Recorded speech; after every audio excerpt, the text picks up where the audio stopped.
जय श्री राधे कृष्ण। आप सभी का आपके अपने YouTube channel BK Mishra present में बहुत बहुत स्वागत है। आइए आज आप सब सुनेंगे कार्तिक मास महात्म्य कथा में 8वें अध्याय की कथा। अब तक आपने पिछले अध्यायों का कथा नहीं सुना हो तो चैनल पे कार्तिक मास महात्म्य के नाम से प्लेलिस्ट बनाया गया है, आप वहां से पिछले अध्यायों का कथा श्रवण कर सकते हैं। तो बोलिए प्रेम से भगवान विष्णु की जय, माता लक्ष्मी की जय, सर्वदेवी देवता की जय। नारद जी बोले कि हे राजन, इसके बाद अब मैं कार्तिक व्रत करने वाले को उद्यापन विधि भली भांति बताता हूँ, उसे तुम ध्यान सहित संक्षिप्त में सुनो। व्रत पूर्ण हो जाने का जो फल है उसे पाने और विष्णु भगवान की प्रसन्नता के लिए कार्तिक शुक्ल चतुर्दशी के दिन व्रत का उद्यापन करे। तुलसी के ऊपर तोरण युक्त 4 द्वार का फूल और चमरों से शोभित सुंदर मंडप बनावे। उसके चारों द्वारों पर मृतिका के बने पुण्यशील, सुशील, जय और विजय, इन चारों विष्णु के द्वारपालों की पूजा करे। तुलसी के समीप चारों ओर रंगों से भली भांति शोभा युक्त अच्छे प्रकार से अलंकृत उत्तम सर्वतोभद्र चक्र बनावे। उसके ऊपर पंचरत्न युक्त और श्रीफल से शोभित शुभ कलश स्थापना करे। फिर उस कलश पर शंख गदा को धारण किए हुए और पीले रेशमी वस्त्रों को पहने हुए लक्ष्मी सहित देव देवेश विष्णु भगवान की पूजा करे। व्रती पुरुष मंडल में इंद्रादि लोकपालों का पूजा करे। द्वादशी को भगवान जागे और त्रयोदशी को देवताओं द्वारा देखे गए और चतुर्दशी को पूजित हुए। अतएव चतुर्दशी तिथि को शांत तथा सावधान मन हो भक्ति से व्रत करे।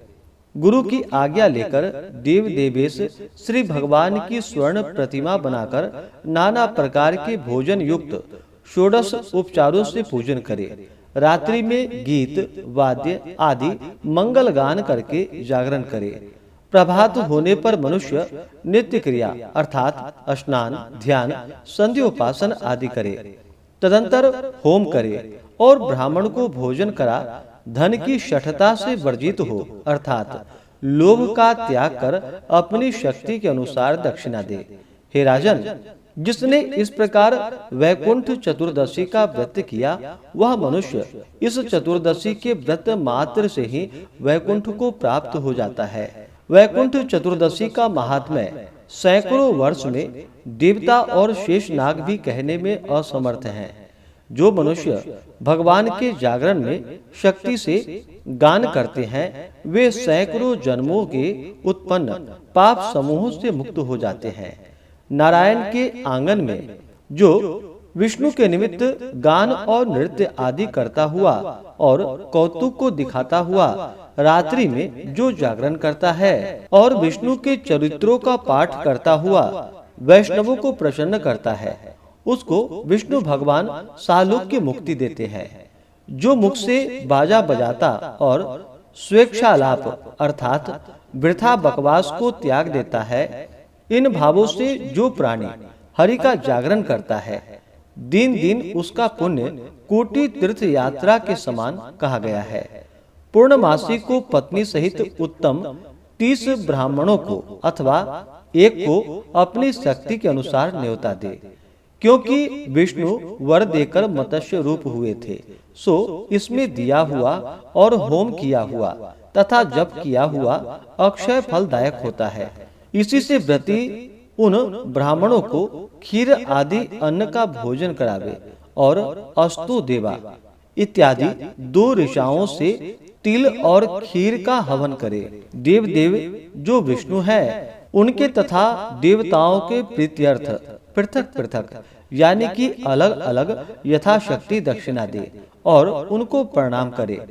तदंतर फिर पुरुष भगवान की पूजा करके देवताओं तथा तुलसी और कपिला गौ का पूजन करे। पश्चात व्रत का उपदेश करने वाले गुरु की पत्नी सहित वस्त्र आभूषण आदि से पूजन करके उन ब्राह्मणों से समापन करावे। प्रार्थना का मंत्र, तुम्हारे प्रसाद से देवताओं के स्वामी भगवान मेरे ऊपर प्रसन्न हो और इस व्रत से 7 जन्म के किए हुए मेरे पाप नाश को प्राप्त हो और मेरी पूजा से हमारे मनोरथ सदा सफल हो। देहांत के समय मैं अति दुर्लभ वैष्णव स्थान प्राप्त करूं। इस प्रकार उस ब्राह्मण से क्षमापन करा के और प्रसन्न करके उनका विसर्जन कर व्रती उस पूजा को गौ समेत गुरु के नाम दान कर दे। तब भक्तिमान पुरुष मित्रों समेत आप भोजन करे।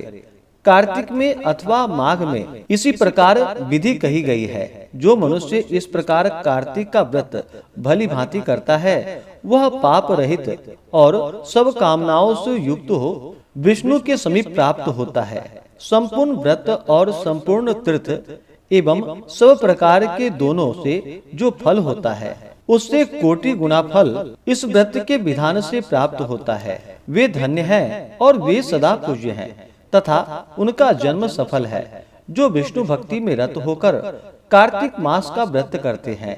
देह में स्थित पाप उस व्रत के भय से कंपायमान हो जाता है और कहते हैं कि यह मनुष्य तो कार्तिक व्रत करने वाला मनुष्य हो गया है, तो अब हम कहाँ जाएं?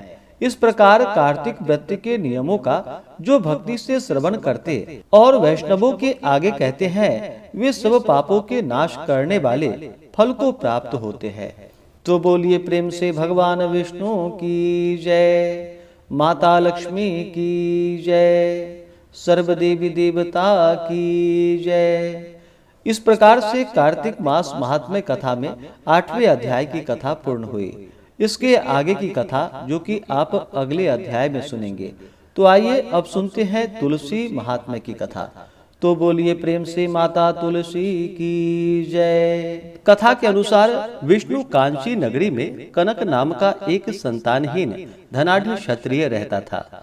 अनेक व्रतों को करने के बाद उसके यहाँ एक सुंदर कन्या ने जन्म लिया। कनक ने उसका नाम किशोरी रखा।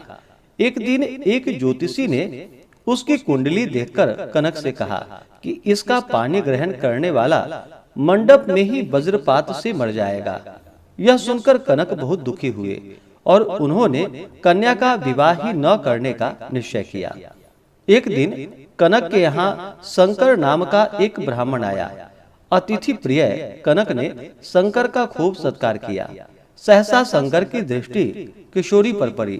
उसे उस युवती कन्या को अविवाहित देखकर बड़ा आश्चर्य हुआ।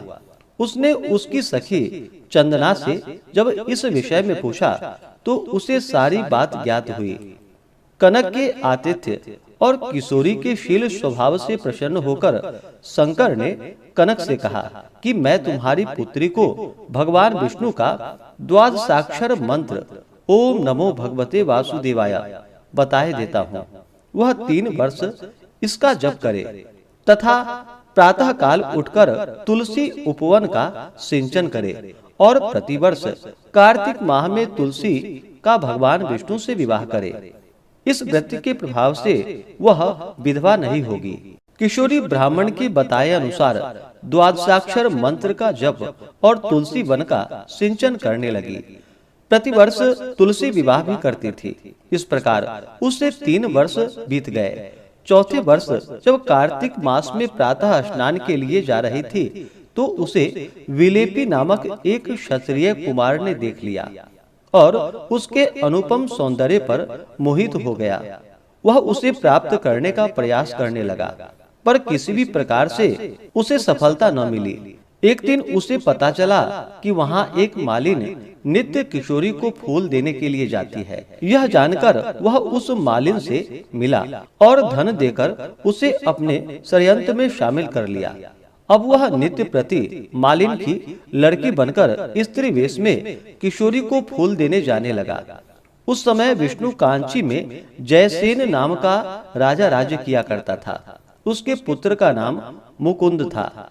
एक दिन मुकुंद ने किशोरी के रूप और सौंदर्य की प्रशंसा सुनी तो उसने निश्चय कर लिया कि मैं किशोरी से ही विवाह करूंगा। उसने इस आशय का संदेश किशोरी के पिता कनक को भी भेज दिया।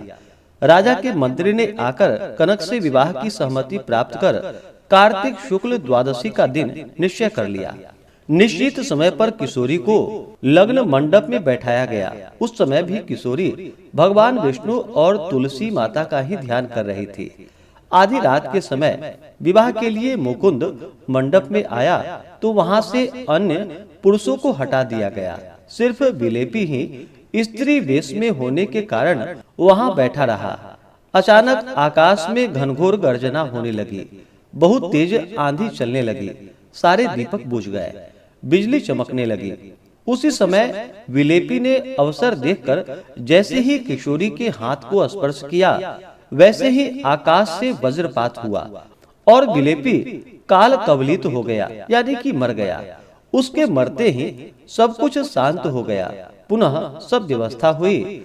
मुकुंद और किशोरी को सकुशल देख सब लोग प्रसन्न हो गए। प्रसन्नता पूर्वक कनक ने किशोरी का मुकुंद के हाथ में हाथ दे दिया और इस प्रकार तुलसी व्रत के प्रभाव से वैधव्य योग की समाप्ति हो गई और किशोरी राजरानी बन गई। तो बोलिए प्रेम से माता तुलसी की जय, भगवान विष्णु की जय, माता लक्ष्मी की जय, सर्व देवी देवता की जय। तो आशा करता हूँ कि यह जानकारी आपको अच्छा लगा हो। इसी प्रकार से ज्ञानवर्धक जानकारियाँ प्राप्त करते रहने के लिए, व्रत पूजा के बारे में जानने के लिए, कथा को सुनने के लिए चैनल पे अगर आप पहली बार आए हैं तो चैनल को लाल बटन दबा करके सब्सक्राइब करें। साथ में बेल आइकन घंटी को दबाएं ताकि आने वाली वीडियो का नोटिफिकेशन आपको समय से मिलता रहे। वीडियो को लाइक करें, शेयर करें। सुखी रहें और स्वस्थ रहें। जय श्री राधे कृष्ण। धन्यवाद।